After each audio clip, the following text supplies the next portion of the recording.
Hello, selamat datang di Studio Bocor, tempatmu mendapatkan film yang bakal dibocorkan hingga tuntas. Film India kali ini berjudul Dia. Para pemerannya adalah Prithvi Ambar sebagai Adi, Dixit Shetty sebagai Rohit, dan Kushay sebagai Dia. Film ini menceritakan tentang kehidupan yang penuh dengan kejutan. Tapi seperti biasa sebelum masuk ke ceritanya nih, saya mau say hi dulu buat yang udah komen. Ada akun yang namanya Emi Kinkin, thank you ya. Terus juga ada Reza Siregar dari Medan, makasih juga. Terus Hai Irdewi Wokar. Abis itu Muhammad Ardansyah, Michael Heriadi dari Subang. Terus juga ada Widya Astuti dari Cirebon. Lalu thank you juga buat Adrian Vantilar Amaral Detilman. Panjang banget ya ampun. Di Timor Leste. Terus juga ada Purnama. Ada juga akunnya Nabilah Nadia Akbar.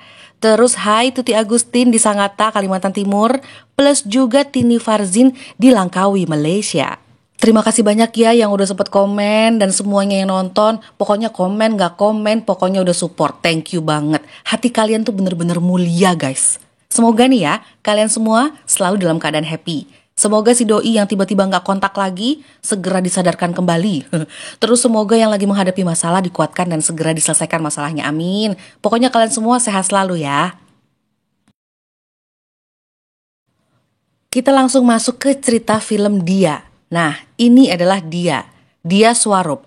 Dia ini jatuh cinta, jatuh hati sampai dalam ke seorang laki-laki di kampusnya. Namanya Rohit. Di kampus, kegiatannya dia ini selain belajar adalah memandangi Rohit. Di perpustakaan, di dalam kelas, di dalam laboratorium, sambil ngapa-ngapain aja dia itu selalu memandangi ke arah Rohit. Memandangi dan mengaguminya. Sementara itu Rohit ini punya hobi dan kemampuan menggambar dengan titik-titik dan bisa membentuk wajah seseorang gitu. Suatu hari temannya Rohit ini menyarankan untuk memajangnya di mading kampus. Gambar pertama adalah wajahnya selebriti, Aishwarya Rai. Semua siswa di kampus ini mengagumi gambar itu. Plus kagum dengan yang gambar, kagum dengan si Rohit. Udah keren, ganteng, pinter gambar gitu kan. Jadi Rohit ini adalah idola banyak cewek di kampus. Mengetahui hal tersebut, dia cemburu dong dan malah mengambil gambar di mading itu supaya nggak ada lagi yang bahas Rohit. Pas Rohit dan temennya menyadari kalau gambarnya hilang, Rohit malah bikin gambar lagi dan menempelnya lagi di tempat yang sama. Tapi guys, lagi-lagi Mbak Dia ini mengambil gambar tersebut, hilang lagi gambarnya Rohit. Lama-lama Dia ini ngerasa bersalah dan takut juga kalau ketahuan ya kan. Dia berusaha mencari cara untuk mengembalikan 2 gambar yang ia ambil. Pas suatu hari dia menemui temannya Rohit untuk mengembalikan gambar tersebut. Temannya malah bilang kalau Rohit udah gak kuliah lagi karena dapat panggilan kerja di Korea. Jadi Rohit tidak menyelesaikan S2-nya. Ya, dia kehilangan jejak Rohit. Akhirnya waktu terus berjalan. 3 tahun kemudian, cepet juga 3 tahun ya, di Mumbai. Tanpa sengaja dia melihat Rohit di lift yang sama dengannya, satu lift gitu. Di apartemen yang sama. Si Dia ini komat kamit sendiri. Kayak pengen ngajak ngomong tapi masih gak berani aja gitu. Aduh, udah 3 tahun loh masih aja gak berani nyapa ya. Nah, pas dia keluar dari lift, Rohit tiba-tiba manggil dan nanya, apakah kamu Dia Swarup? Pasti perasaan dia sekarang ini lagi semriwing. Hai. Pelan namun pasti dia noleh dan mengatakan iya. Rohit lalu memperkenalkan dirinya dan bilang ke dia kalau dulu mereka itu satu kampus. Dia diem aja, pura-pura seakan-akan gak tahu gitu. Dan mereka ternyata tinggal di apartemen yang sama. Bahkan mereka tetangga berhadapan gitu. Rohit di 701 dan si Dia di 702. Wih, bahkan ya guys, Rohit ini sempet tanya ke dia, pas zaman di kampus dulu, kamu tuh pernah lihat aku gak sih?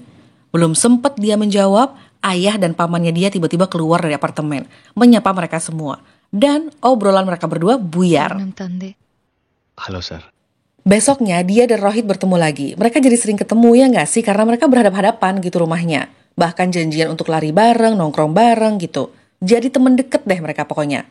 Nah, pas dia lagi menikmati waktunya, di pantai sendirian, sambil senyum-senyum sendiri mikirin Rohit, di depan matanya, dia melihat Rohit bicara dengan seorang wanita dan mereka berpelukan. Dia langsung balik badan, nangis dan pulang. Sampai rumah nih, dia tuh cuma bisa meratapi dirinya sendiri, nangis, ngelamun, dan dia masih menyimpan 2 gambar yang dulu pernah dia ambil. gambarnya Rohit di mading kampus dulu, masih pada ingat kan guys? Dia langsung merobek gambar-gambar itu. Nah, suatu hari pas pulang ya dari suatu tempat gitulah, dia melihat ada kado di depan apartemennya. Pas di dalam kamar, dia membukanya dan betapa kagetnya dia. Ternyata itu adalah gambar-gambar wajahnya dia. Bahkan ada surat dari Rohit yang bilang ternyata nih dari zaman di kampus dulu, Rohit itu sering memperhatikan gerak-geriknya dia. Ya ampun, Rohit mulai jatuh cinta ke dia pas kejadian dia ini meledakkan bahan kimia di lab. Saat itu Rohit merasa menemukan separuh dirinya dalam dia. Hanya saja, Rohit gak pernah berani mengungkapkan perasaannya.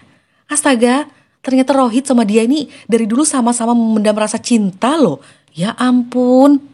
Bahkan nih guys, semenjak mereka bertemu di apartemen yang ini nih, Rohit punya kebiasaan yang sama seperti dia. Apa itu?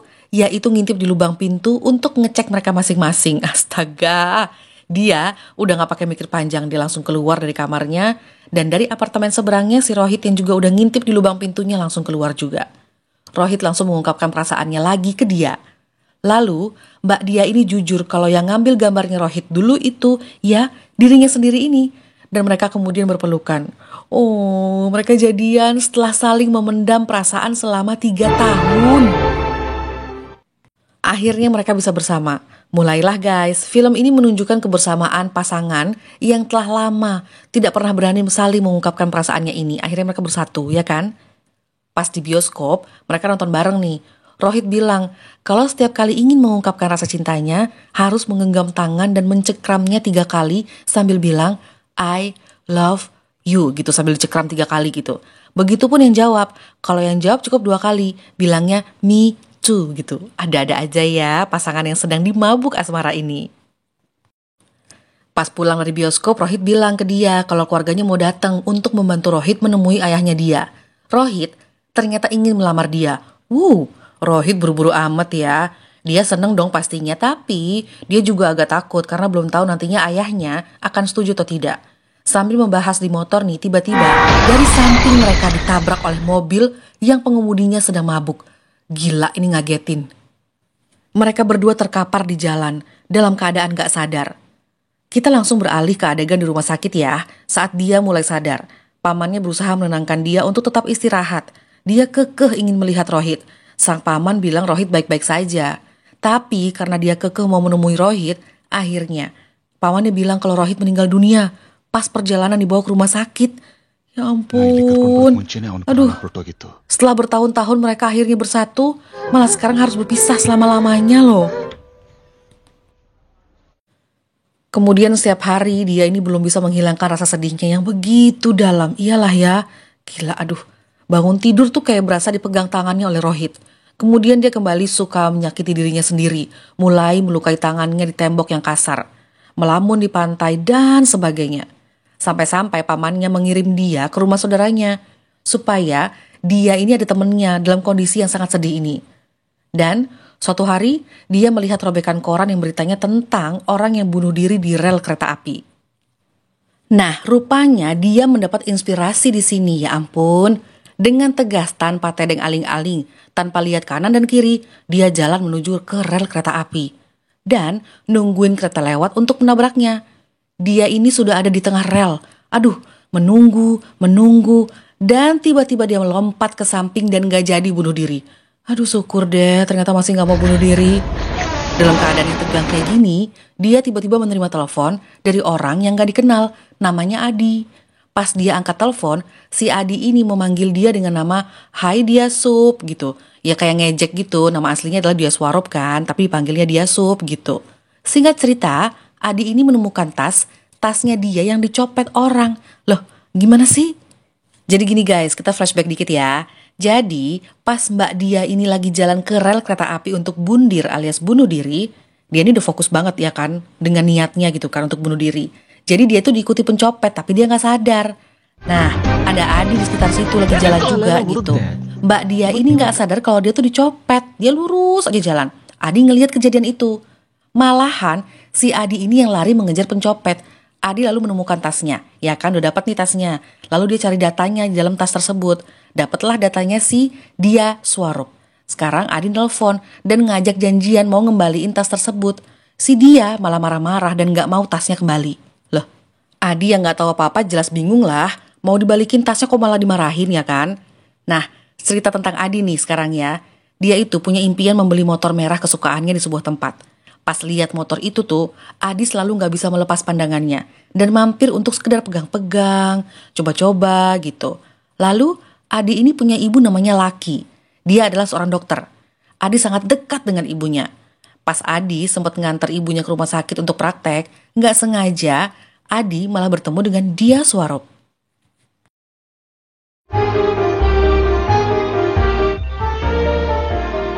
Saat itu juga disamperinlah sama Adi. Akhirnya mereka saling tahu, saling kenal. Bahkan Mbak Dia ini langsung tahu karena cuma Adi satu-satunya orang yang manggil dia dengan panggilan Dia Sup gitu. Adi minta dia untuk menunggunya karena Adi ini mau balik ke rumahnya untuk ambil tasnya si Dia. Tetep aja ya si Dia ini kabur, udah hilang aja. Di perjalanan pulang, Adi bilang ke ibunya, ke Laki gitu. Ibu yang gak pernah dia panggil dengan sebutan ibu atau mama. Intinya dia bilang mau beli motor merah yang dia suka. Karena mahal, sang ibu melarang. Bahkan saat mereka sudah ada di tempat motor itu, ibunya masih gak suka untuk Adi membelinya. Pokoknya dilarang gitu. Nah, toko itu sebenarnya jadi satu dengan bengkel di mana Adi memperbaiki motornya gitu. Pas Adi ini mau ngambil motornya yang baru aja diperbaiki, petugas toko malah ngasih tahu kalau motor merah kesukaannya Adi ini sekarang menjadi miliknya. Kata petugasnya, jadi kemarin ibunya Adi itu membelikan motor untuk Adi karena sang ibu melihat kelakuan Adi yang suka banget dengan motor itu. Dari luar toko sang ibu bilang, surprise, oh hubungan ibu dan anak ini sweet banget loh. Besoknya pas Adi ngebangunin ibunya, dia malah pakai bacain surat untuk ibunya. Surat yang Adi tulis. Ibunya terkejut pas Adi memanggil, untuk ibuku tersayang. Karena Adi kan gak pernah manggil ibu ya kan, tapi manggil Laki. Padahal nama ibunya adalah Laksmi. Ternyata Adi punya alasannya.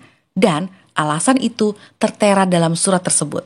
Enak-enak Adi bacain surat buat ibunya, tau-tau kepotong. Karena Adi harus memindahkan posisi motornya yang menghalangi mobil sang pemilik kontrakan.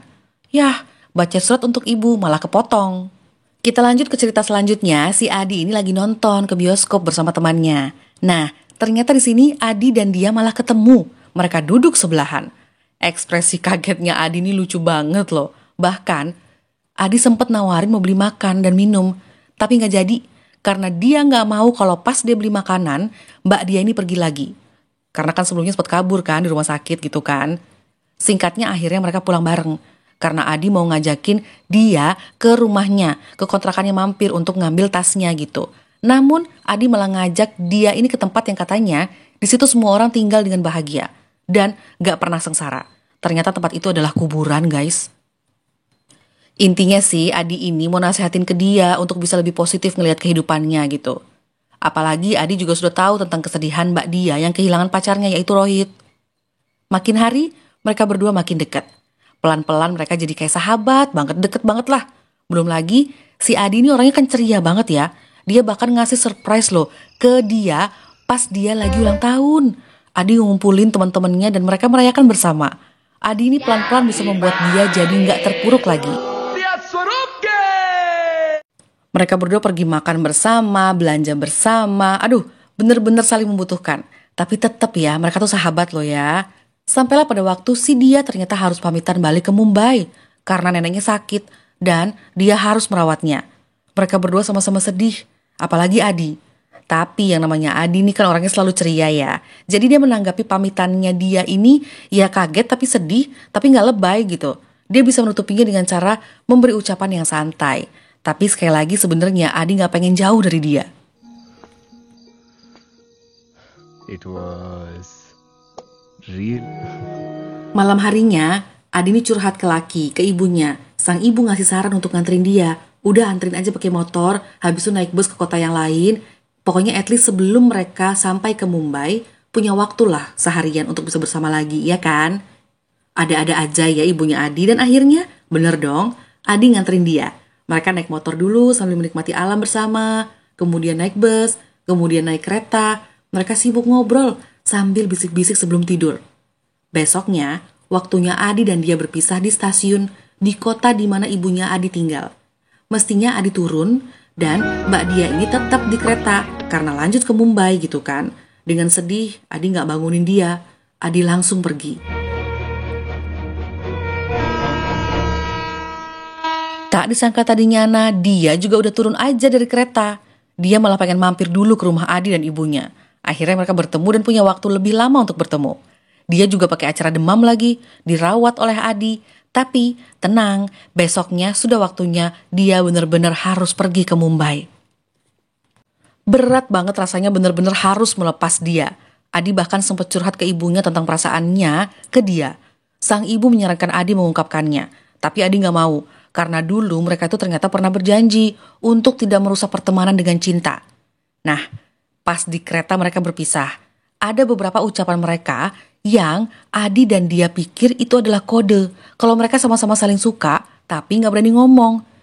Akhirnya pas kereta sudah jalan, mereka malah saling ngejer.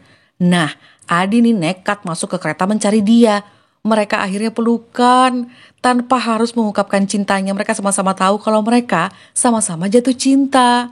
Oh, jadi Adi minta peluk lagi loh. Intinya mereka jadian guys. Aduh seneng banget. Mereka menjadi sepasang kekasih dengan cara yang unik. Adi ini memang membuat hidup dia lebih berwarna. Sepasang kekasih ini benar-benar dimabuk asmara. Apalagi dia yang sekarang ini bisa jadi perempuan ya yang lebih ceria. Efek Adi memang punya karakter ceria dan romantis. Hidup emang penuh kejutan guys. Tiba-tiba suatu hari Rohit muncul. Oh my god, jadi Rohit masih hidup. Terbongkarlah kenyataan kalau Rohit sebenarnya pas kecelakaan itu, dulu tuh dia memang parah banget di rumah sakit tuh, parah banget lah keadaannya. Dokter bahkan menyatakan entah sampai kapan dia akan gak sadarkan diri, bisa jadi lama banget atau bahkan malah meninggal dunia. Karena itu gak pasti dan kondisinya memang parah, ayahnya dia meminta pamannya dia untuk bilang bahwa Rohit telah tiada, supaya dia gak menghabiskan hidupnya untuk menunggu Rohit. Masalahnya sekarang adalah dia sudah bisa move on, sudah bisa melupakan Rohit karena sudah ada Adi di dalam hidupnya. Tapi yang pasti, dia akhirnya memberanikan diri mengatakan ini ke Adi. Aduh sedih banget. Adi bahkan menawarkan diri untuk bertemu dengan Rohit dan membicarakan hubungan dia dan Adi. Karena guys, keluarga Rohit dan dia sudah mempersiapkan pernikahan Rohit dan dia. Aduh, karena inget ya sebelum kecelakaan dulu kan memang mereka sedang membicarakan pernikahan. Kan memang Rohit berencana melamar dia.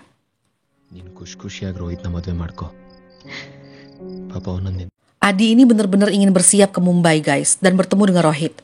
Tapi ternyata dia batal. Adi gak mau egois. Adi minta dia bisa hidup bahagia dan menikah dengan Rohit. Adi cuma minta Mbak dia ini menghapus kontaknya. Bahkan pas Adi dan dia sama-sama mau tutup telepon, mereka sama-sama gak bisa tutup telepon. Aduh, hubungan Adi dan dia kok berasa lebih sedih ya? Lebih sedih daripada hubungan Rohit dan dia. Rohit kemudian menghadapi hari-hari dengan jalan ke tempat-tempat yang pernah mereka datangi. Ke bioskop, ke kuburan, ke pantai, dan ke yang lainnya. Akhirnya Adi pulang ke rumah ibunya dan curhat ke ibunya. Adi bilang, rasanya seperti ada ribuan pisau yang menikamnya. Cinta itu bisa membuat manusia bahagia dan sakit yang berlebihan. Kok hatiku ikut patah ya ngelihat Adi kayak gini.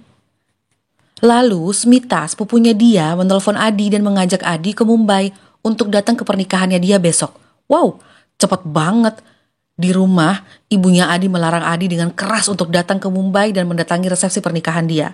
Walaupun Adi berusaha menanggapi, ini anggap aja kayak latihan supaya hatinya makin kuat bu gitu katanya.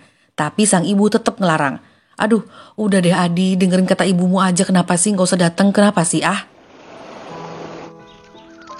Kenyataannya, Adi tetap datang ke Mumbai dan datang ke pernikahannya dia dan Rohit. Awalnya Adi cuma mau duduk dan melihat dari kejauhan. Aduh, di sini pengantinnya yang senyum-senyum cuma Rohit loh. Dia cuma diem aja, nggak ada senyumnya. Baru aja Adi mau pergi, malah ketemu sama Smita. Smita langsung menarik tangan Adi untuk menghampiri dan memberi selamat ke pengantin. Sedihnya, Adi berusaha memberi selamat dan mendoakan mereka hidup bahagia. Bahkan terpaksa berfoto bersama. Terakhir, Adi pergi sambil bilang, "Da" ke dia. Bisa bayangin ya gimana perasaannya Adi dan dia kan guys? Bye. Rohit lalu mencoba menggenggam tangan dia dan mengatakan, "I love you," seperti yang pernah mereka lakukan. Namun dia tidak menjawab. Dia bahkan tidak menggenggam balik tangannya Rohit. Malah nangis. Akhirnya dia bercerita kejadian sebenarnya ke Rohit. Di sini Rohit sempat bilang, harusnya Rohit ini gak usah sembuh supaya semua bisa hidup damai. Tapi Rohit sadar kalau dia hampir bunuh diri dan Adi datang memberi kehidupan baru ke dia. Rohit bahkan bilang, kalau dia sekarang menikah dengan Rohit, dia hanya akan menjalani hidup. Tapi kalau dia menikah dengan Adi, dia akan bahagia dalam hidup. Oh my God, quote-nya Rohit bijak banget. Dan Rohit merelakan dia pergi bersama Adi. Dia lalu pergi. Dia langsung ke Karwar, ke kota di mana Adi tinggal bersama ibunya. Sampai rumahnya Adi, dia malah bertemu dengan temannya Adi yang biasa menjaga di sana. Orang tersebut bercerita ke dia kalau ternyata pas Adi pulang dari pernikahannya dia, ibunya di rumah meninggal dunia. Ya ampun. Kabarnya laki ini meninggal dunia karena gagal jantung. Masih pada ingat kan guys kalau tiap kali Adi membacakan suratnya ke ibunya selalu gak pernah berhasil sampai selesai. Di depan ibunya yang sudah meninggal dunia, akhirnya Adi membacakan suratnya lagi. Dan ngasih tahu alasannya dia gak pernah manggil ibu, tapi manggil laki karena dalam bahasa Inggris laki adalah keberuntungan. Adi merasa beruntung terlahir dari ibu seperti laki, seperti Laksmi. Astaga, ini sedih banget. Gak bisa tahan air mata. Adi langsung nangis sejadi-jadinya.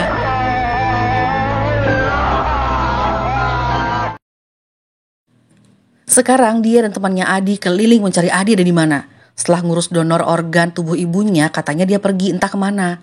Setelah keliling mencari di pantai, di stasiun, terminal, akhirnya mereka tahu kemana Adi pergi. Karena ada supir angkutan umum yang lain itu ngasih kabar keberadaan Adi. Adi ada di rel kereta api. Di sini Adi merasa ibunya mengajarkan semua hal, segala hal, kecuali gimana caranya hidup tanpa ibunya. Adi juga ngerasa bahwa dirinya lah yang membuat ibunya meninggal dunia, karena Adi meninggalkan ibunya di rumah sendirian. Sekarang giliran Adi yang mau bunuh diri. Doanya Adi adalah semoga dia selalu hidup dengan bahagia. Adi masih sempat mendoakan dia loh. Aduh, sementara itu di jalan dia dan temannya sebisa mungkin melaju dengan kencang. Saat Adi sudah siap memejamkan matanya dan siap ditabrak kereta, tiba-tiba dia muncul dan berteriak memanggil namanya. Adi kaget dong dan langsung ngelihat ke arah dia. Dan Adi cuma bisa bilang dia. Tapi guys, oh my God, ini serius. Adi ketabrak kereta. Berharap di ending film ini saat dia muncul Adi langsung selamat dan gak jadi bunuh diri. Yang ada, Adi tetap ditabrak kereta karena Adi belum sempat bergeser. Kalian kesel dan sedih gak sih? Speechless loh ini. Aduh,